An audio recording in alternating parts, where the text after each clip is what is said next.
ambiente para conseguir juntos un futuro más sostenible. Naturgy. 9:44, Víctor Álvaro González, Next Step Finance. Víctor, muy buenos días. ¿Qué tal? Muy buenos días, José Antonio. Bueno, ¿cómo ves la fotografía? Parece que estaba muy optimista Janet Yellen, también Biden, sobre el techo de deuda. Si se nos quita ese nubarrón de delante, tenemos una fotografía alcista clara para el inversor de decir, ¿esto va a seguir estando bonito? Bueno, para eso tendría que romperse claramente al alza el nivel 4.200 del SP500. No es que yo sea un analista técnico, pero evidentemente hay que ver qué nos dice el mercado, y el mercado nos habla desde el análisis técnico. Por lo tanto, esto es importante. Hablando de foto, no hay mejor foto que ver un gráfico del SP500 y comprobar que si rompiera ese nivel de 4.200 ya consolidaría una subida clara. Dicho esto, hay sectores que están en una subida clara, en una tendencia alcista ya muy clara. Es el caso del Nasdaq, también desde el punto de vista del análisis técnico. Por lo tanto, ya solo falta que se produzca ese cambio. ¿Será porque desaparezca la tensión sobre el techo de deuda? Yo creo que seguirá influyendo más en esto el tema de la inflación, etcétera, porque primero el mercado piensa que se llegará a algún tipo de acuerdo, y segundo, cuando en otra ocasión, concretamente con Clinton, digamos, la cosa se complicó bastante más de lo que está ahora, pues aún así no fue determinante para los mercados. Pero bueno, efectivamente esto ayudaría mucho, pero para mí, o para nosotros, para esta casa, para Next Step Finance, no es lo determinante. Lo determinante es que siga reduciéndose la inflación, especialmente la subyacente, para que así se confirme que la Reserva Federal está tranquila, se tomará una pausa, se dejará de ser ese lastre que pesa sobre el mercado y continuará la tendencia alcista que se inició hace unos meses. No parecían muy tranquilos ayer los miembros de la FED que hablaron, Bostic, Cascari, todos estaban con una percepción de que en cuanto hubiera un mínimo movimiento iban a volver a tensionar, ¿no? Bueno, no ha sido tan unánime. Han hablado varios recientemente e incluso, de hecho, han sido más, si no me falla la memoria, han sido dos los que, de hecho, Bostic concretamente dijo que estaba a favor de haber pausado. Fue el otro, que no recuerdo el nombre, creo que lo has comentado antes, creo que es de Chicago, el que dijo, se puso más farruco, digamos, pero en conjunto, y las actas así lo demuestran, la mayoría de los miembros de la FED ahora piensa que han hecho bien en, digamos, no anunciar una pausa, porque esto nunca habla muy claro, pero, digamos, dejarla entrever, dejar que eso está ahí. Dicho esto, al final, donde manda capitán no manda marinero, José Antonio. Lo que es imposible es que tú estés subiendo los tipos de interés cuando la inflación sigue bajando, si es que sigue bajando, pero vamos a suponer que sigue bajando, y además tienes una crisis bancaria que lo que ha hecho es secar el acuífero del crédito. Es decir, que hay clarísimamente una restricción monetaria en Estados Unidos. Todo lo que ha salido de depósitos ya no irá al crédito.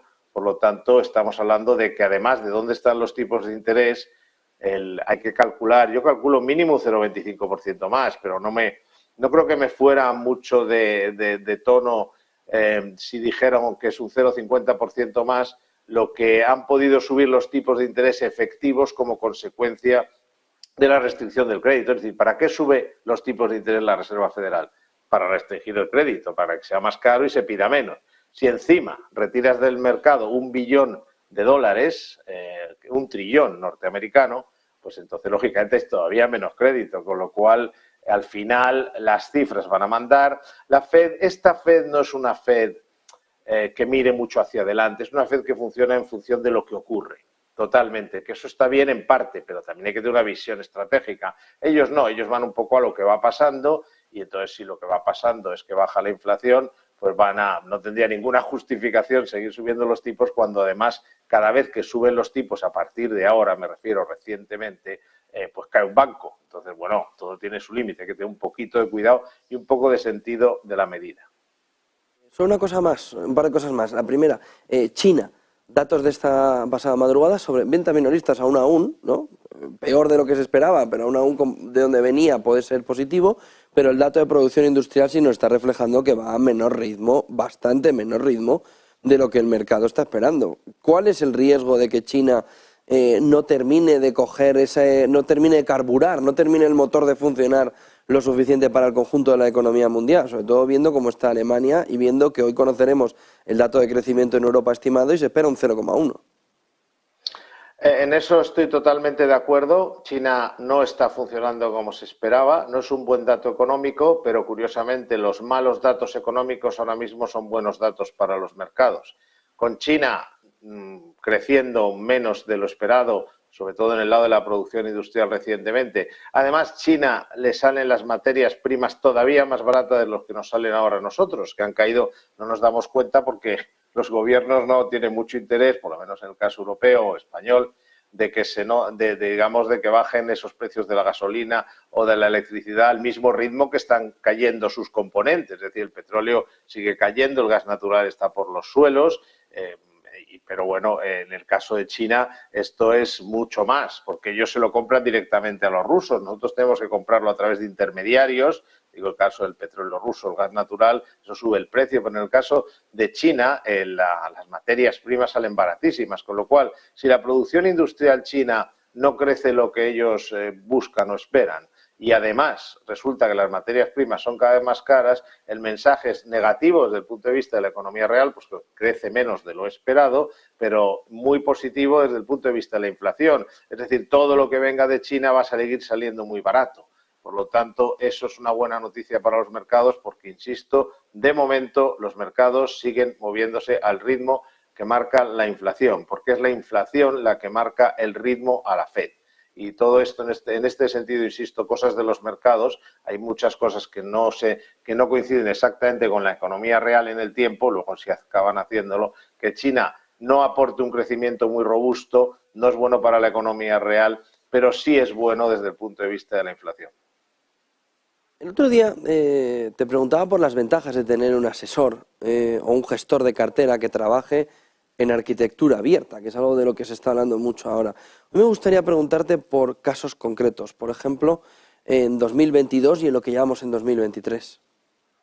Sí, para quien no lo conozca, la gente que no esté más metida en el mercado, con la inversión, el mundo de la inversión, la arquitectura abierta es que tu asesor pueda recomendarte cualquier fondo del mercado. Mucha gente que me oiga dirá, hombre, eso es lo que espero de mi asesor.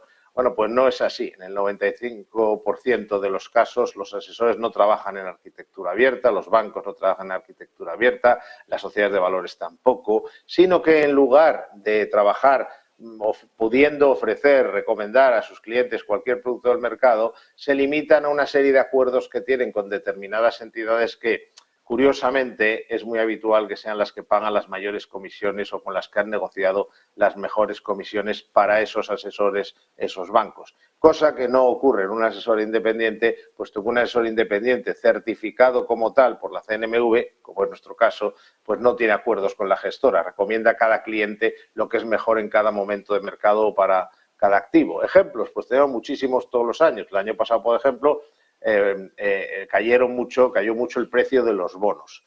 Bueno, pues había, por ejemplo, un fondo en el mercado que apostaba por la caída del precio de los bonos. Nosotros lo localizamos antes de que empezara a desinflarse esa burbuja de los bonos y cada vez que caía el precio de los bonos porque subían los tipos de interés, pues nuestros clientes ganaban dinero con ese producto. La Bolsa de Londres fue de las que mejor aguantó el año pasado toda la tormenta que hubo en la renta variable. Y bueno, pues resulta que eran muy pocas las entidades en las que podías encontrar un fondo especializado en la Bolsa de Londres. Bueno, pues esa fue de las pocas que subió un poco en el año. Y estos son dos ejemplos, hubo muchísimos más. Si entramos en 2023, pues ya lo estamos viendo, la tecnología está yendo como una moto.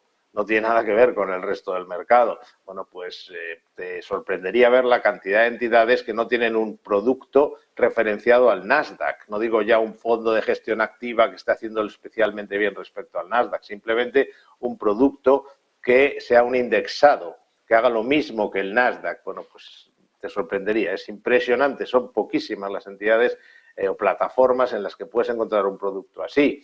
Europa este año está yendo muy bien, pero algunos países europeos en concreto mejor. Bueno, pues eso tampoco creas que es tan fácil, el ir a elegir alguno. Y si ya luego hablamos de la inteligencia artificial o de temas que están candentes, pues vete tú a la mayoría de las entidades a buscar, por ejemplo, un ETF o un fondo concreto, que también los hay, que estén apostando por esta idea que es la clave ahora mismo en el mercado. Por lo tanto, ¿qué ocurre? Que quien no trabaja con un asesor que trabaje en arquitectura totalmente abierta, pues se va a perder todos los años muchas y probablemente las mejores oportunidades de rentabilidad que hay en el mercado. Muchísimas gracias, Víctor Álvar González, Next Step Finance. Buen día y buen negocio.